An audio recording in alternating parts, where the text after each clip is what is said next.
Hey everybody, it's Walter here with Coastal Caterers. In this video, I'm going to show you how to light a grill when the igniter is not working.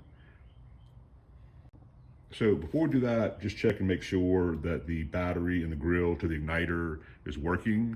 And if that's working, then we'll go ahead and go on to the next step of how to light your grill. So the next step is going to be to light your grill manually with a grill lighter, and then just take the grill off. Take the heat baffler off.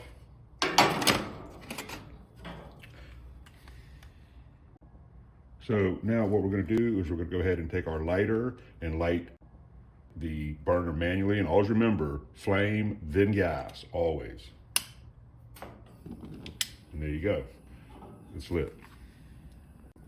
So after you get your flame going, go ahead and put the baffler back on, and you can just do the same thing on down to each burner. If this video helped you out, please give it a like. We really would appreciate that. Also, we sell these on a affiliate basis, gas stop valves. And the great thing about these is they'll shut off a gas leak on your propane tank. And they also are very accurate on how much propane is still in your tank. That's a great feature. This is a quality product, and we have a discount code also through our Amazon link. So once again, this is Walter with Coastal Caterers. This is how you light a grill when the igniter is not working. As always, thank you for watching and have a great day.